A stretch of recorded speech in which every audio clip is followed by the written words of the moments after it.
which relate to history of New Zealand, tramping, movies, and I'm not going to disappoint you because I will be taking you through some of that heritage. Right, why the importance of access? The Commission is about the free, certain, enduring and practical access in the New Zealand outdoors. It wasn't just something that popped out of the woodwork. It happened over a long period of about 9 years of consultation around the country. And it's what the people of New Zealand told the government of the day that they wanted to have happen. It's focusing on enabling New Zealanders and visitors to have access to the lakes, the coast, the beaches, the rivers and the mountains and the lands of New Zealand. It's about who we are. It's about where you take your clients, the students and other people. Enjoying the outdoors it's just part of the New Zealand national identity. It's about the comment that was made really early this morning when someone said, what's the value of the outdoors to them? And it's about going to the beaches. Well, how do you know you can go to the beaches? Whose beaches? They're not always your beaches. There's a lot of actually private beaches. There's a lot of land which is becoming more and more, what was public land is becoming more and more private land. In the Sunday Star Times, I think it was earlier this year, there was a little cartoon of people at a beach, and instead of having the old sort of little cartoon of the surf lifesavers sitting on a tower, it was a sign there which said private beach, and sitting on top of the tower was an attorney all ready to do the health and safety and taking the claims for people who got injured on that private beach. Is that where we're heading? So, this is the heritage. What we do now, and what we have, and what we believe that we're entitled to do and have, rests on these people. Okay, so Queen Victoria, people talk about the Queen's chain. It doesn't exist in law, but exists in our identity. So Queen Victoria's instructions to the surveyors and the government, or the governor of the time, was to set aside lands along waterways for the public, partly for recreation and partly for commerce. The other gentleman is Sir John Mackenzie, or Jock Mackenzie, who actually put in law in 1892 the Land Act, which actually required the Crown to set aside a 20-metre strip along all waterways when the Crown sold land. And the Crown being the only agent, if you like, that could sell land, that's where we end up with marginal strips which go along waterways, and it's also around that time that what we call now unformed legal roads started to appear as part of our heritage. I don't know if people saw the TV program First Crossings, which probably had to compete with the Olympics. I only saw a couple of the programs, but the two I saw, in both of them, the commentary was about the make-do, what people did in those first crossings, the hardships, the materials that they had to work with, and it was about New Zealanders making do in the outdoors. I guess there weren't too many New Zealanders, they're mostly people from the UK. The Queen's chain. This is a chain. This is the Queen's chain, if you like. It's a survey chain. It's 20 metres, one chain, approximately 20 metres, 50 links to a chain. This is what all our roads are based on. That's the width of all our roads. It's also the length of a cricket pitch. What we're about is keeping this heritage alive. That's why this chain is so important. Okay, our next one is we've saw slides today about tramping and then the movies, going through, sort of looking at the Tramping Heritage. So we've got two identities here about which seem to embody our heritage. So for us, we are building on the heritage that these people left. But is that the heritage that we actually have? Is that the heritage which we're going to leave to the next generations? From my point of view, our work is not necessarily about the present. It is about looking 50 years out, or even longer. What is it that you and us are going to leave to the future? For us, we're a small agency. We're Crown funded, we've got a board, we've got regional field people, and we work quite a lot with local government and communities. For us, I guess it's quite important in building the social capital, the community capital out in the small groups. We have, one of our focuses, if you like, one of the sort of ethos that drives us is we want to be credible, independent and transparent. So we do, in a low-key way, hopefully, annoy DOC, we annoy local government, we work with farmers, we might even annoy farmers. But we're trying to achieve that objective, which is that identity and that cultural heritage. So our objectives are to work to provide clarity for the discussions, is to work collaboratively with organisations, to focus on results, i.e. doing stuff, and then building respect between yourselves as users and the public and landowners. This is about our outdoor access code, which complements other codes. It doesn't stand alone. It complements things like, there's the Environment Care Code. There's various codes that Daryl and his people put together. Water safety. This is about what you do when you're going onto someone else's land. It's about the respect, the reciprocity, if you like. Another part of it is to reconnect urban and rural New Zealand. Earlier this year there was a survey done in Australia, asking children where their food comes from. Where does yogurt come from?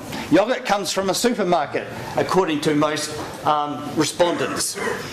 And it also happened, applied in New Zealand. Another survey was done about where does cotton come from? Cotton comes from the supermarket, comes from the store. People are not going back to the land and trying to understand what governs and what sort of that ethos that we're about. If I used to work for the Ministry of Agriculture and Forestry, which is now Primary Industries, and it would astound me that the number of people, even on the staff, who did not want to go to a freezing works. Okay, all meat comes from the supermarket, full stop. No one wants to know what happens on the farm, what happens between the farm and the supermarket. It's sort of a no-go zone. So one of our programs, which we're going to launch in a couple of weeks, is a school-based online learning program called Both Sides of the Fence.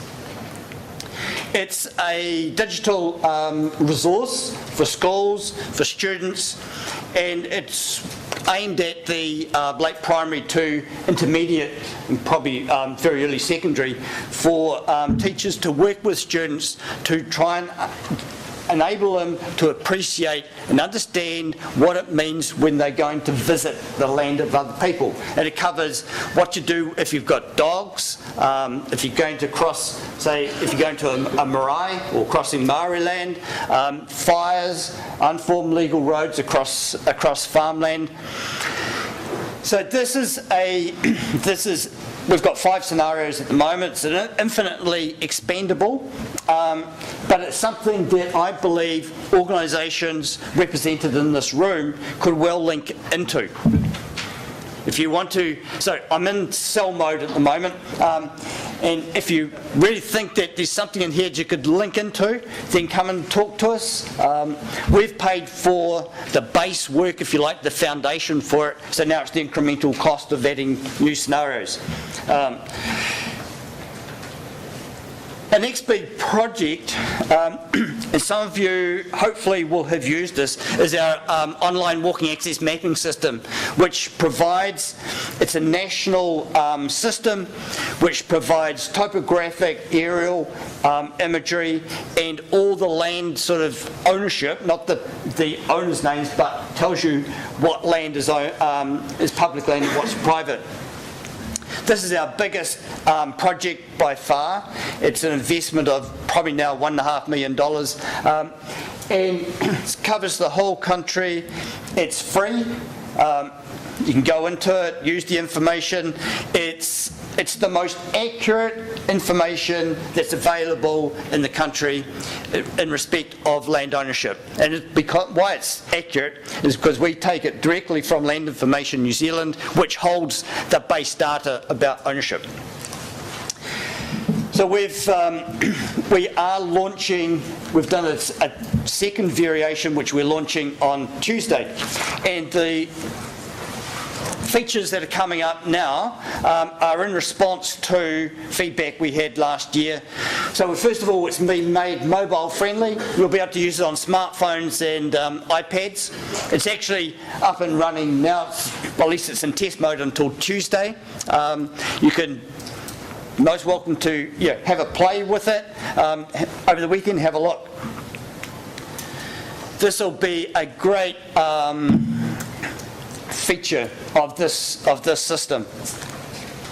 The next is an upgraded user interface. It's just that it's going to be much more simple to use, much more clear, but it will be GPS functionality is being added to it, so you'll be able to mark waypoints and download those to a GPS and then take it away with you.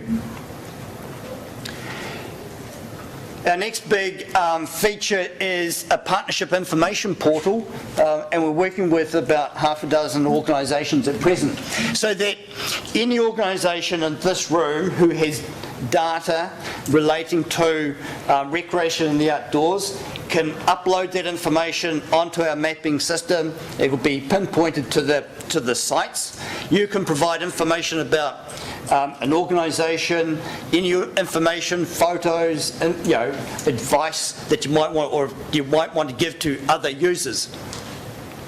Presently, it's free, so you upload information. So a tramping club could put their information on, Fish and Game will be putting their information on. It's got a web feed to doc information. We're working with some of the councils.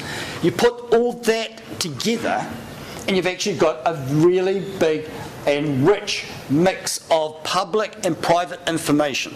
Okay.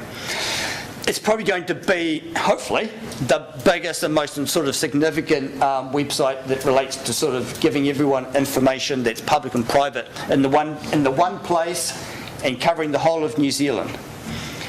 It's not commercial.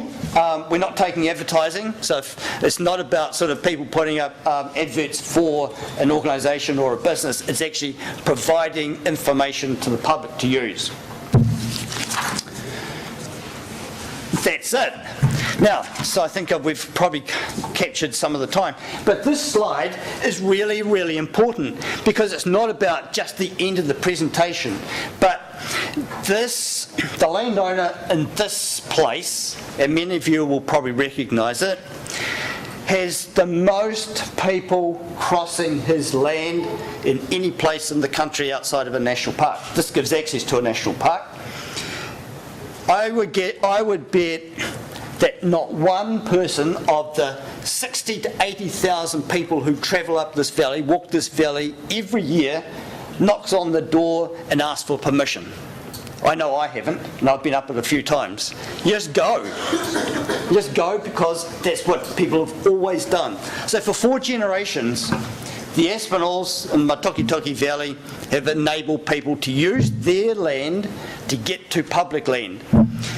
They have respected the New Zealand heritage, and that's what we're asking everyone else to do, is to respect the values that landowners like the Aspinalls give to us. So it's a mutual gain, if you like, win-win, and that's what our organisation is about. It is about retaining and enforcing, retaining and enforcing in the heritage way that national identity and heritage. Thank you.